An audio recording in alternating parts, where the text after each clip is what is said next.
നമസ്കാരം. സൗത്ത് കൊറിയയിൽ റിലീസിനൊരുങ്ങി ലാലേട്ടന്റെ ഏറ്റവും മികച്ച ഹൈപ്പിൽ നിൽക്കുന്ന ദൃശ്യം 5 വർഷങ്ങൾ കൊണ്ട് 10 രാജ്യങ്ങളിൽ റിലീസിനൊരുങ്ങാൻ ദൃശ്യം. കൂടുതൽ അപ്ഡേറ്റിലേക്ക് പോകുന്നതിന് മുമ്പ് ഈ ചാനൽ ആദ്യമായിട്ടാണ് കാണുന്നതെങ്കിൽ ചാനൽ ഒന്ന് സബ്സ്ക്രൈബ് ചെയ്ത് സപ്പോർട്ട് ചെയ്യുക, വീഡിയോ ഒന്ന് ലൈക്ക് ചെയ്യുക. ലാലേട്ടൻ ജിത്തു ജോസഫ് കൂട്ടുകെട്ടിലിറങ്ങിയ ദൃശ്യം തിയേറ്ററുകളിലെത്തിയിട്ട് 10 വർഷം തികയുമ്പോൾ ബോക്സ് ഓഫീസിൽ നിന്നും വൻ കളക്ഷൻ നേടിയ ചിത്രം അതിർത്തികൾ ഭേദിച്ച് മുന്നേറുകയാണ്. ഹോളിവുഡ് റീമേക്കിനുള്ള വർക്കുകളാണ് ആരംഭിച്ചുവെന്നാണ് ഇപ്പോൾ പുറത്തുവരുന്ന വാർത്ത. ദൃശ്യം ഫ്രാഞ്ചൈസിയുടെ ഹോളിവുഡ് റീമേക്കുമായി Gulf Streams Pictures, Jet Films എന്നിവരുമായി കൈകോർത്താണ് നിർമ്മാണം. ദൃശ്യം ആദ്യ ഭാഗത്തിന്റെയും രണ്ടാം ഭാഗത്തിന്റെയും അന്താരാഷ്ട്ര അവകാശമാണ് ആശീർവാദ് സിനിമാസിൽ നിന്നും പനോരമ സ്റ്റുഡിയോസ് സ്വന്തമാക്കിയിരിക്കുന്നത്. സൗത്ത് കൊറിയയിൽ ചിത്രം പൂർത്തിയാക്കാനുള്ള വർക്കുകൾ പുരോഗമിക്കുകയാണ്. കൂടാതെ സ്പാനിഷ് ഭാഷയിലും ചിത്രം ഒരുങ്ങുന്നതായി നിർമ്മാണ കമ്പനികൾ വ്യക്തമാക്കിയിട്ടുണ്ട്.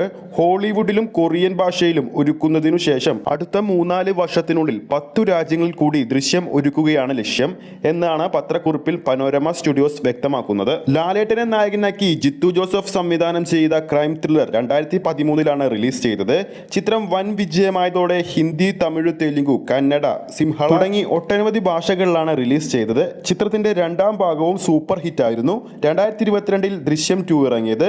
OTTയിലായിരുന്നു ദൃശ്യം 2 ഇറങ്ങിയത്. നിലവിലെ സാഹചര്യത്തിൽ ദൃശ്യം 3ക്ക് വേണ്ടി നിങ്ങൾ കാത്തിരിക്കുകയാണെങ്കിൽ താഴെ കമന്റ് ചെയ്യാൻ മറക്കരുത്. ഈ ഒരു വീഡിയോ നിങ്ങൾക്ക് ഇഷ്ടപ്പെട്ടിട്ടുണ്ടെങ്കിൽ വീഡിയോ ലൈക്ക് ചെയ്യാനും ചാനൽ സബ്സ്ക്രൈബ് ചെയ്യുന്ന കാര്യം വീണ്ടും ഓർമ്മിപ്പിക്കുകയാണ്. ഫേസ്ബുക്ക് പേജിലൂടെയാണ് ഈ ഒരു വീഡിയോ കാണുന്നെങ്കിൽ ഫേസ്ബുക്ക് പേജ് ഫോളോ ചെയ്യുക.